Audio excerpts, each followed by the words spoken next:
ईश्वर की प्राप्ति में 3 बाधाएं, बहुत समझने की बात है। शास्त्र कहते हैं ईश्वर की प्राप्ति में बाधाएं क्या क्या है?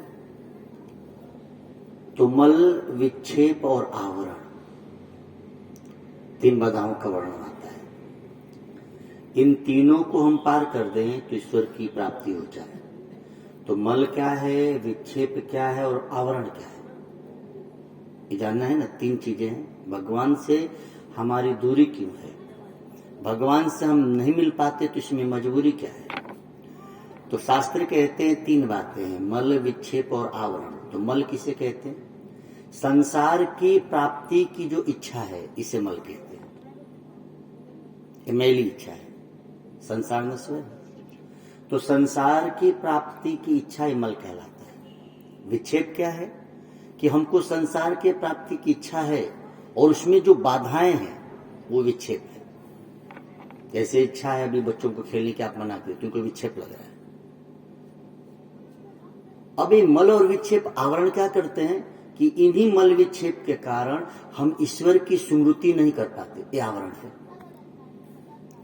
जैसे रोज कहा जा रहा है, लेकिन बहुत कम लोग जो समझ रहे कि नहीं चलो दुकान तो चलाना, लेकिन माला घुमाया जाए, ले लिया जाए, ताकि मिठाई बनाते बनाते भी हो जाएगा। काम तो करना है, कौन मना कर रहे हैं? भगवान किसी ने नहीं कहा कि तुम अपना काम छोड़, तुम्हें भला कहूंगा।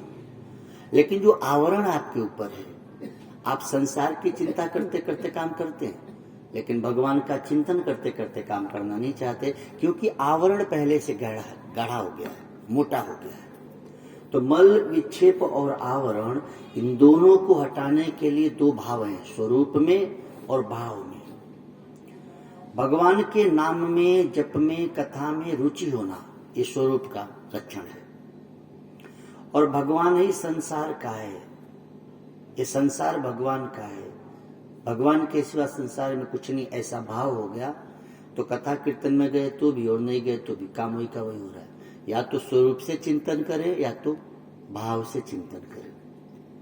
स्वरूप से भी वहीं पहुंचेंगे और भाव से भी वहीं पहुंचेंगे। मल, विक्षेप, आवरण को हटाना है तो आपको हमको स्वरूप का चिंतन अथवा भाव, भाव कैसा हो? वासुदेव सर्वमति, ईश्वरमय जगत है। जैसे भाव हो गए थे प्रहलाद जी को। प्रहलाद जी को हर जगह अपना नारायण ही नजर आ रहा था। ज्ञानी कहते हैं कि ये सारा संसार मिथ्या है, लेकिन वही ज्ञानी कहते हैं कि तुम्हारा भाव दृढ़ हो गया तो सारा संसार जगत ईश्वरमय भी तो है। ये दोनों बातों में बड़ी अटपटी बात है। सच में मिथ्या है कि ईश्वरमय है? मिथ्या मिथ्या कह के इससे वैराग्य करो, इसलिए इसको कहा गया मिथ्या है। और ये सारा संसार ईश्वरमय है कब कहा गया? जब ईश्वर से आपको प्रगाढ़ प्रेम हो जाए। तो ईश्वर से प्रेम हो जाता है तो भक्त और साधक तड़पने लगते, कहाँ देऊं, कहाँ पाऊं। फिर उनको उपदेश दिया गया कि सब ईश्वरमय ही तो है। ये आकाश, ये धरती, ये हवा, ये जल, ये अग्नि, सब ईश्वरमय है। तो स्वरूप से और भाव से ईश्वर की भक्ति को दृढ़ करें। मल, विक्षेप और आवरण को हम सदैव के लिए विदा करें। इन सब कार्य के लिए बहुत जरूरी है कि हम और आप 3 प्रकार के स्मरण कर लें। एक होता है बोधजन्य स्मरण, एक होता है संबंधजन्य स्मरण और एक होता है क्रियाजन्य स्मरण। अब बोधजन्य स्मरण किसे कहते हैं? अपने आप का होना, मैं वास्तव में कौन हूं, कहां से आया हूं, कहां जाऊंगा, जीवन मिला है तो किसने दिया है, वो कौन है जो इस जीवन को ले लेता है, वो कौन है कि हम सोए रहते हैं हमारी श्वास को चलाता है, वो कौन है हम रोटी खाते हैं और खून बना देता है शरीर में, आखिर वो कौन है? बोधजन्य स्मरण, बोध हो जाए, अपने आप का बोध हो जाए। अपना नहीं तो उसका तो बोध करो, फिर वो जो है वो तुम हो।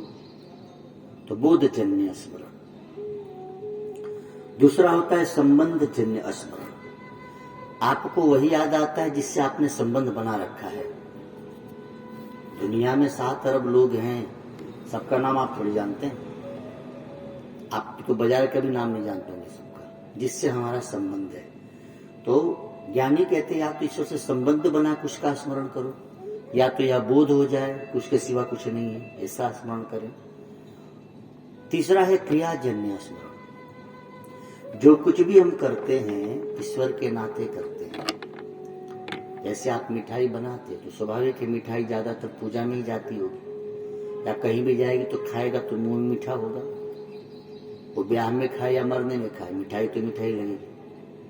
अब क्रिया करते समय सोचो कि मैं तो मीठा बना रहा हूं प्रभु, उद्देश्य तो यही है कि सब में तुम बसे हो, तुम्हारा मुंह में मीठा खरा।